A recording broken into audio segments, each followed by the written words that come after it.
Muy bien, pues muchas gracias por su ponencia. Antes de dar la palabra a Lidia Falcón, quiero recordar que faltan 3 aparatos de traducción que todavía no se han devuelto, 3 sin DNI, o sea que no os podemos identificar. Así es que, por favor, si alguien no lo ha devuelto, se lo ha olvidado, se ha ido con y se lo ha dejado allí, que vaya a buscarlo y que lo lleve. Muchas gracias. Ahora voy a dar paso a Lidia Falcón, que nos va a presentar una ponencia sobre el feminismo en la Unión Soviética. Muchas gracias. Adelante.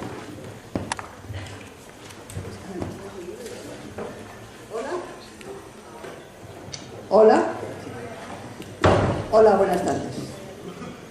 Bueno, en primer lugar quiero dar las gracias a todos los organizadores del Congreso por haberlo organizado primero, porque exista todavía un reducto como el de Fahrenheit 451 que defiende o que analiza o que piensa sobre el comunismo, porque os hayáis acordado de mí, me habéis invitado y de todas maneras os tengo que manifestar un poco mi sorpresa porque el tema propuesto, me hayáis propuesto, haya sido el de la Unión Soviética. Porque es cierto que yo he militado en el Partido Comunista durante unos años y luego en otro partido comunista y que algún viaje hice a la Unión Soviética, pero realmente no es el tema en el que yo me haya especializado. Y yo no sé si esto está motivado por una confusión que se perpetúa históricamente, que es la de creer que yo soy Irene Falcón, que fue la secretaria de Dolores Ibarruri durante 50 o 60 años y que sí vivió en la Unión Soviética también pues 30 o 40 años y que fue la primera mujer de mi padre.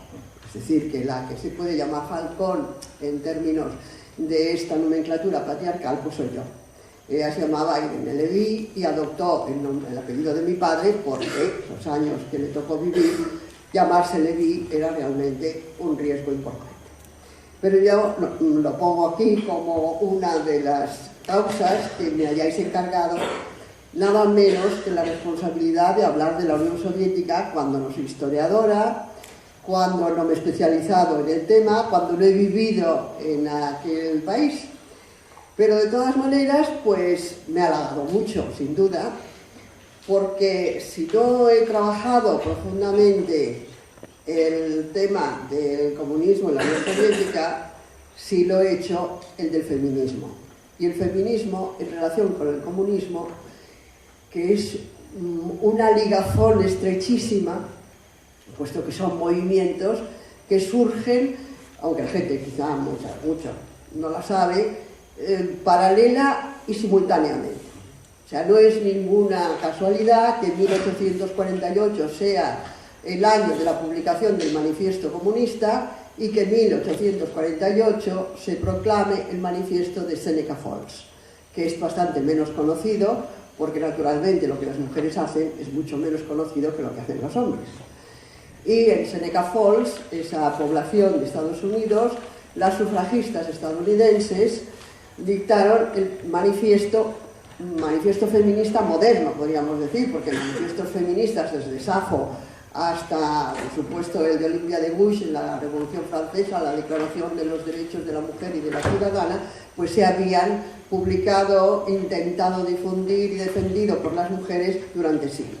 Pero es el manifiesto de Seneca Falls el que marca, podríamos decir, como el manifiesto comunista, el punto de arranque de las luchas feministas, de las luchas sociales, entroncadas con las luchas obreras, de la modernidad del siglo XIX. El manifiesto de Seneca Falls está propiciado por Susan B. Anthony y las demás compañeras sufragistas estadounidenses que hasta aquel momento habían participado muy activamente, estajanovistamente, en la lucha contra la esclavitud.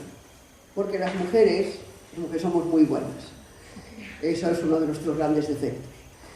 Y han participado siempre en las luchas de liberación siguiendo la estela de los hombres. Y así podríamos hacer una larga relación de luchas sociales en las que las mujeres pues sacrificaron, llevaron la comida a los combatientes, pasaron los mensajes por las montañas, fueron encarceladas, violadas, torturadas, ejecutadas y ni siquiera la historia las recoge. Pero en aquel momento, pues un momento histórico en que ya además hay prensa y por lo tanto se pueden conservar las crónicas diarias, el movimiento antiesclavista, que es tan potente, sobre todo en Estados Unidos, Bueno, Inglaterra pues unos años antes ya había conseguido en su país la abolición de la esclavitud, pero ese movimiento había estado apoyado de una manera entusiasta por el grupo de mujeres de clase burguesa que estaban luchando por cambiar lo que ellas pensaban que cambiaría en el mundo, que es la liberación de todos los seres humanos.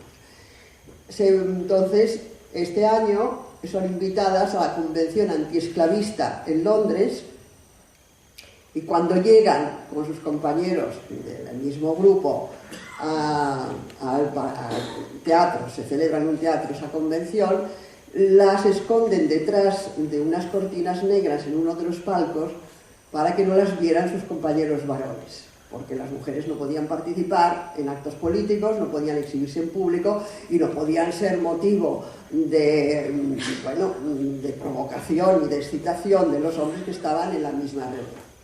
Ante una situación tan absurda y apoyadas por los compañeros, por los hombres que iban en la misma delegación, la delegación estadounidense se retiró de la Convención Antiesclavista ante la incongruencia de que era el país que más mano de obra esclava estaba utilizando.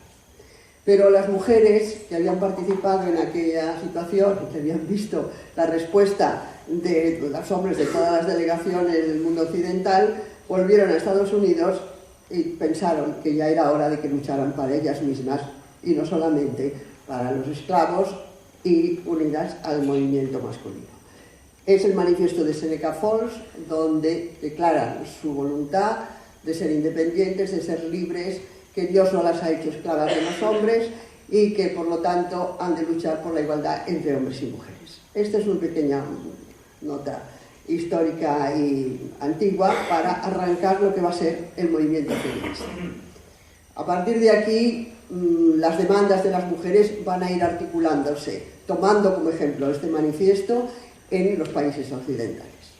Y se van a encontrar con el antagonismo, podríamos decir que, el odio del movimiento comunista. O sea, las difíciles relaciones entre el movimiento feminista y el movimiento comunista han sido estudiadas, relativamente y muy poco, nada por historiadores varones, por las historiadoras estadounidenses. Nosotras, desde el Partido Feminista, que publicábamos esta revista, Poder y Libertad, en este número lo dedicamos, ya ha caído el muro de Berlín, a feminismo y comunismo. Tiene unas aportaciones muy interesantes de mujeres filósofas, historiadoras, escritoras que viven y vivían en países donde se había más o menos construido aquel socialismo real. Y aquí yo estudié y estudio a través de la experiencia más bien española, no occidental, esas dificilísimas relaciones que van a marcar todo el proceso de las luchas feministas con las luchas socialistas y sindicalistas. Para poner rápidamente algunos hitos en esas relaciones, pues hemos de recordar que hasta 1911 la Confederación Internacional de Sindicatos no aprueba el derecho al trabajo de la mujer. Ni siquiera los partidos laboristas que durante el siglo XIX están reclamando el sufragio universal y que luego van a crear la Organización Internacional del Trabajo y van a reclamar los derechos que conocemos de los trabajadores, admiten a las mujeres ni como sujeto del voto ni como sujeto de derechos laborales. Es decir, la construcción del sujeto político, que es el tema de mi tesis de filosofía, Mujer y Poder Político, no se construye hasta entrado el siglo XX. 1911 es también otra fecha, porque también en esa fecha es cuando en España se le permite el ingreso a la mujer en la universidad. Hasta entonces tiene que asistir o de oyente o disfrazada de hombre o apartada también en algún palco con alguna cortina negra que la tape. En 1911 es también cuando en España se crea la pensión de jubilación. Esa pensión de jubilación que hoy estamos discutiendo y que quizá nos la quiten y que desde luego ya ha pasado del plazo, del tiempo que teníamos hasta ahora señalado, de 65 años a 67, se aprueba en España en 1911 y se pone esa fecha de 65 años para poder jubilarse, para poder ser pensionista. Lo que resulta uno de los cinismos, una de las burlas sangrientas del capitalismo, porque en aquel momento la esperanza de vida en España era de 42 años. O sea que, como veréis, pues una vez concedido ese derecho se suponía que solamente pues 10 o 12 personas de cada 100 podrían llegar a cobrar algún tiempo esa pensión de jubilación. Pero esto indica que los dos movimientos, el movimiento feminista y el movimiento socialista, las luchas obreras, las luchas de las mujeres, van avanzando paralelamente y, desgraciadamente, también tantas veces enfrentadas. Anna Kulischov, que es una de las grandes sindicalistas, socialistas y feministas italiana, que tiene numerosos textos y repaso de la historia del movimiento obrero, no solo en Italia, en general en Europa, va poniendo de relieve la animosidad, la hostilidad continua que el movimiento sindical manifiesta hacia el movimiento feminista. Que el movimiento comunista, hasta Lenin, podemos decir, no acepta o mira con muchísima desconfianza las demandas de las mujeres, pues está ya documentado. No creo que haga falta ahora detenerse con el poco tiempo que tenemos a hacerlo. Una clara visualidad de esto es el cartel que tenemos aquí, que habéis hecho ese cartel tan bonito, donde hay 5 hombres, me parece, y una sola mujer, que es Rosa Luxemburgo, que era la menos feminista de todas las socialistas que participaron en el movimiento comunista. Clara Zetkin lo fue mucho más, y bueno, ya pues dentro del movimiento anarquista, Emma Goldman tenemos, y en España tendremos a Federica Montseny, y las socialistas, bueno, estuvo en el Partido Radical, pero era socialista, Clara Campoamor, ¿no? Esa dificilísima relación está basada, brevemente, en dos grandes líneas de pensamiento y de actuación.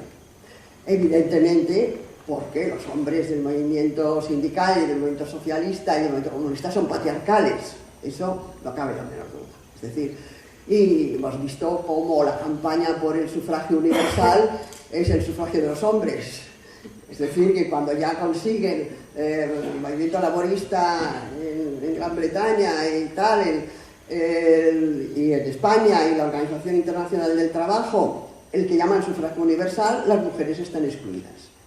Y estas mujeres tienen que seguir batallando en numerosísimas actuaciones para que se les reconozca su capacidad de sujeto político. La lucha sufragista en Gran Bretaña dura 60 años.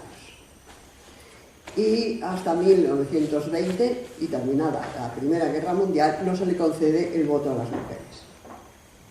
Pero el apoyo a su demanda es escasísimo, es de unos cuantos hombres como Mr. Pankhurst, que es el marido de la que luego será la gran líder sufragista Mrs. Pankhurst, y de Stuart Mill, fundamentalmente. Ellos presentan mociones y mociones que no les apoyan ni los liberales, o sea, los más avanzados, los conservadores o los Tories, ya sabemos cómo son, pero ni los liberales ni los laboristas.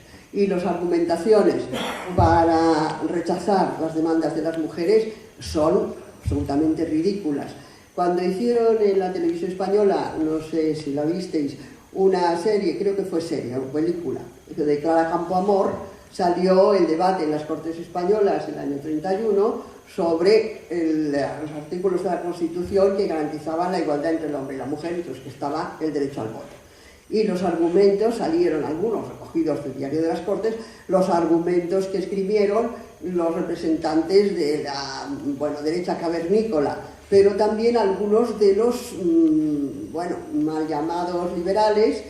Y desde luego, cuando se concede por fin el voto después de la votación, sabemos que Indalecio Prieto, uno de los grandes dirigentes del Partido Socialista, sale indignado de las Cortes diciendo: hoy le han dado una puñalada por la espalda a la República.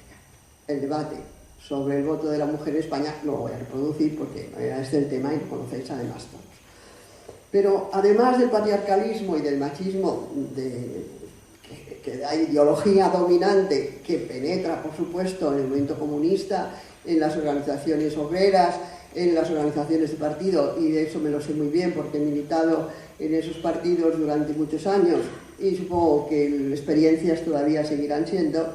Yo quería hacer también unas consideraciones que vienen al hilo de la ponencia de mi compañero de mesa Hernández sobre la otra gran causa, la otra motivación fundamental de que el movimiento comunista, como tal, sobre todo el movimiento comunista, que es el que es ideólogo y el que dirige, más que el movimiento obrero, que está en la reclamación inmediata de mejoras laborales, tiene pánico de que se les desgajen cualquier sector de la población en demandas que no sean las que se consideran fundamentales para el avance de la revolución socialista.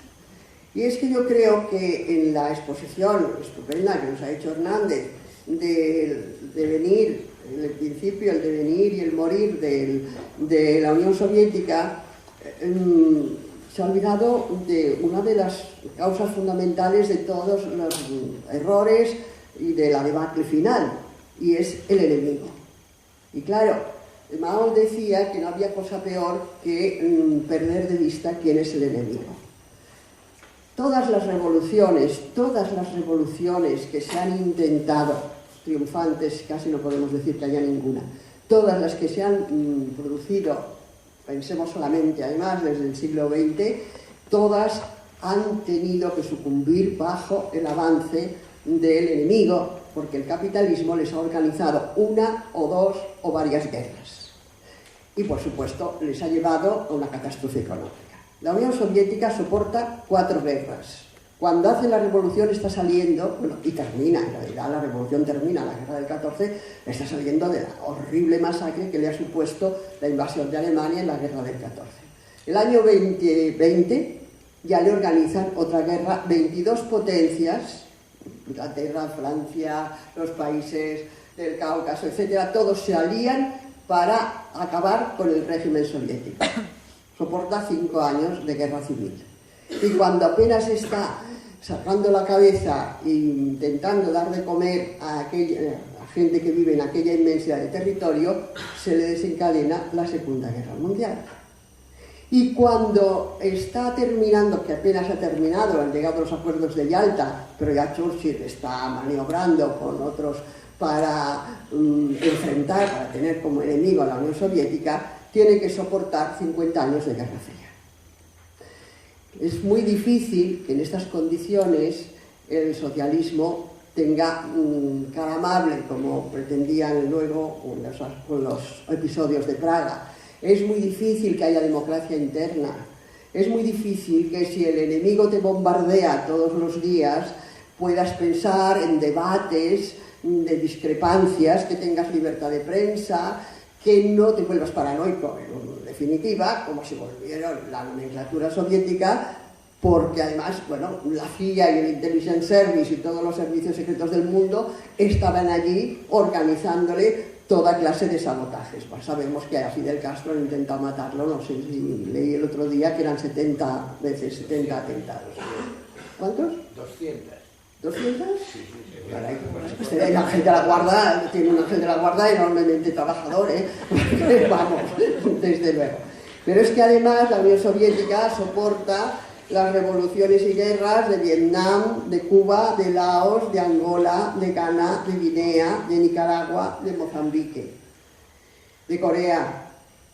Si todavía sobrevive algo de socialismo en Cuba, algo de socialismo que no es nada, en Corea del Norte, y quedan, bueno, pues los restos que sean de Nicaragua, es porque cada ciudadano soviético durante 60 años trabajó no sé cuántas horas con esa pasión estajanovista para pagar los misiles y las armas y los buques y los aviones y las municiones y la comida de todos los partidos comunistas que estaban intentando hacer la revolución en esos países. En esas condiciones yo por lo menos querría aquí que constara pues que hay que respetar un poco, aunque sea, pues todo el proceso que supuso para los ciudadanos soviéticos intentar llevar adelante una revolución como aquella, no solo en solitario, sino cercados, asesinados, perseguidos, bombardeados y teniendo que defenderse todos los días, como los teníamos que defender todos los partidos comunistas de todo el mundo. Pero si algunos de nosotros nos mataron, como a mí, fue porque todavía estaba el Ejército Rojo desfilando cada 1 de mayo por la Plaza Roja de Moscú. Ya después, muchos como Kurosawa en Nigeria, etcétera, o Chico Mendes en Brasil, etcétera, no tuvieron esta suerte. Ya después de esto hemos visto pues cómo se bombardea Yugoslavia, cómo se bombardea Irak, cómo se bombardea Libia, cómo se destroza Afganistán, porque ya no hay Unión Soviética. Claro, en estas condiciones, que he pasado aquí muy rápidamente y un poco provocada, por supuesto, por la ponencia de mi amigo Hernández, hemos de situar cómo el movimiento comunista está siempre enfrentado a cualquier otro movimiento que le surja. Las peleas y los enfrentamientos, incluso sangrientos, que llevan anarquistas y comunistas también son conocidos. Pero yo ahora pues me centraré un poco en el feminismo. No pueden consentir estos dirigentes comunistas, ni en España ni en la Unión Soviética, que las mujeres se les desmanden. Hay que unir todas las fuerzas. Esto corresponde clarísimamente a lo que Marx va describiendo de la Revolución Francesa, cuando dice que los proletarios no están luchando contra sus enemigos, sino contra los enemigos de sus enemigos. Están apoyando a la burguesía contra la aristocracia terrateniente, la iglesia aquella, etc.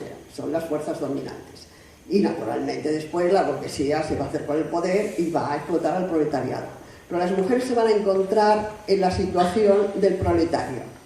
Esta también es una famosísima frase de Flora Tristán, cuando dice que la mujer más explotada que el proletario está la mujer del proletario. Y en estas condiciones lo que necesita el movimiento comunista es el apoyo de todo el mundo. Da por descontado que las mujeres van a apoyar a sus hombres. Esto se da por descontado. Cuando se plantea la discusión del voto en España, la discusión es que los hombres y los curas, etcétera, van a influir sobre el voto de las mujeres y por lo tanto van a votar en contra de los hombres. No tienen capacidad propia, no tienen su propia ideología, no tienen el derecho de seguir adelante un camino que diverja del movimiento socialista, del movimiento comunista, que es el más poderoso y el más fuerte en aquel momento del mundo. Pero claro, esto da motivo a unos enfrentamientos realmente patéticos. Es muy conocida la literatura en la cual se acusa al movimiento feminista de burgués, por estar liderado por mujeres que tenían una cierta educación y que pertenecían, pues sus familias pertenecían a clase media o clase burguesa, y que por lo tanto no les preocupaba la situación económica de los trabajadores. Esta es una calumnia muy repetida. Esto además forma parte pues, de la ideología dominante que de todas maneras sigue influyendo en el movimiento comunista. Porque resulta verdaderamente triste que nos recuerden desde Concepción Arenal en España, que es la que más se preocupa de la situación de los pobres, de los presos, de las prostitutas, de todos los sectores de clase más abandonados y más pobres, a Emma Goldman, cuya labor en favor de todos ellos y también de la mujer es importantísima, con los grupos que ya no tienen nombres tan conocidos, que tanto en Estados Unidos como en Gran Bretaña están tratando de auxiliar a las mujeres en las condiciones peores, porque las más explotadas, las más desfavorecidas son las obreras, que ni siquiera tienen derecho a sindicarse. En España, sobre todo en Cataluña, donde el movimiento obrero es muy importante, pero que además tiene una gran población trabajadora femenina, porque la industria textil agrupa exclusivamente o fundamentalmente a mujeres, es donde surgen más grupos feministas que están denunciando la situación de las obreras. Las costureras, las planchadoras, bueno, las mujeres en aquel momento, hasta el año 53 de 1900, trabajan en las minas y en las canteras. Cuando yo escribí los derechos laborales de la mujer, el año 64, todavía había 2000 mujeres que picaban piedra en las carreteras en España, sobre todo en Galicia. Y por supuesto arrastraban carretillas en las minas y estaban en el sector de la metalurgia, el sector químico muy mayoritariamente, el farmacéutico y por supuesto enormemente en el textil y en el sector agrario. pero los sindicatos no tenían un especial interés, ni han tenido, ni todavía hoy se les puede acusar de tener un especial interés en defender a las mujeres. Nos vamos a encontrar entonces con que es Lenin precisamente el que escribe las páginas y el que se preocupa más de la condición de la mujer. De él es la frase de que mientras no se la libere de la cocina y del lavadero, no se podrá contar con las mujeres como militantes comunistas, como obreras a tiempo completo y como ciudadanas del Estado soviético. Él es el que lleva adelante las reformas más... Bueno, la Constitución de 1918 es la primera constitución del mundo que le da el voto a la mujer, que establece la igualdad de la mujer y el hombre y establece por primera vez también en el mundo el aborto. Y esa tendencia y ese que Alejandra Kollontai, con él, que es la única mujer que está en el comité ejecutivo del PECUS desde la Revolución, va a abortarse, claro, va a destrozarse en cuanto empieza la guerra civil. Es el momento de la economía de guerra, de la imposibilidad de llevar adelante reformas, transformaciones revolucionarias tan importantes como pedía Alejandra Kollontai, como la socialización del trabajo doméstico, liberar a la mujer de la cocina y del lavadero, hablar de la socialización de la infancia, hablar del reparto y del compartir de las responsabilidades, no de la familia. Por cierto, las páginas contra la familia, tanto de Lenin como de Alejandra, son verdaderamente revolucionarias, que hoy ni siquiera se recuerdan y que escandalizarían, supongo, a mucha parte de nuestra población, pero son transformaciones que el socialismo, como tantas otras, tiene que realizar en paz, o por lo menos con un poco de paz. Es imposible cambiar todo lo que hay que cambiar, desde la forma de vida a las mentalidades, mientras te están cayendo las bombas encima. Las sucesivas guerras que he mencionado antes van a esterilizar el esfuerzo que Lenin y Alejandra han hecho al principio de la revolución. Lenin va a morir prematuramente, Alejandra quedará entonces en el olvido con otros sectores también revolucionarios, y va a prevalecer la economía de guerra, o lo que ya se conoce como la carrera de armamentos. ¿Pero por qué hay que construir armamentos? Porque te están bombardeando, porque hay que fabricar misiles, porque hay que enviarlos a Vietnam, porque hay que lanzarse a carreras cada vez más desenfrenadas que el mundo capitalista sufraga con la miseria de la mitad del planeta, y que el mundo socialista no puede hacer así, porque tiene que darle de comer por lo menos cada día a cada uno de sus habitantes. Entonces, las reformas estructurales de la familia, de las relaciones de los padres y los hijos, del amor, que son los temas que el feminismo necesita desarrollar, que tiene que llevar adelante para liberar a las mujeres, quedan aparcados, quedan olvidados. Las mujeres se siguen encontrando insertas en el modo de producción doméstico. La Unión Soviética, lo que sucede, y este es parte del estudio que aquí publiqué, es que las mujeres a las que se ha incorporado a la producción industrial, evidentemente en unas proporciones no conocidas en Occidente, que ganan lo mismo que los hombres en los mismos puestos de trabajo, pero no acceden a puestos de responsabilidad, tienen a la vez que cargar con el trabajo doméstico. Y eso es el gran lastre para cualquier desarrollo humano.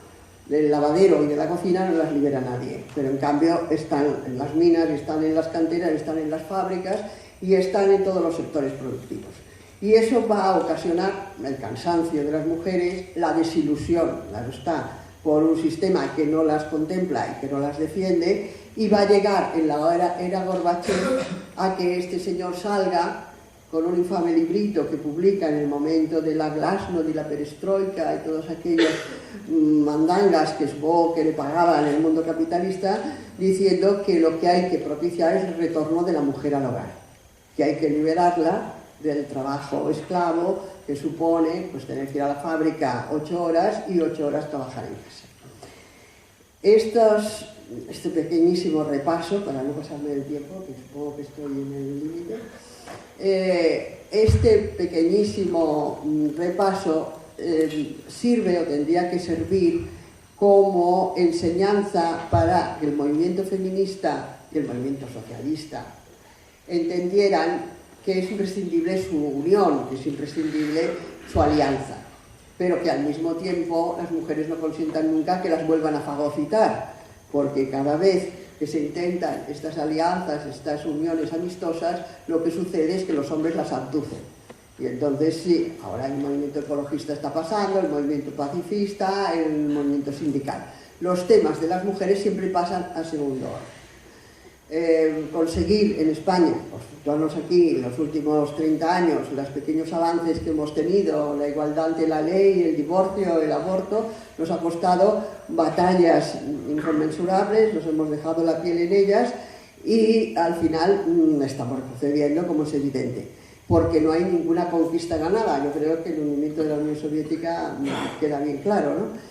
Y por lo tanto es imprescindible que las mujeres estén en primera línea de batalla y que los hombres respeten ese movimiento y entiendan que sus demandas son imprescindibles.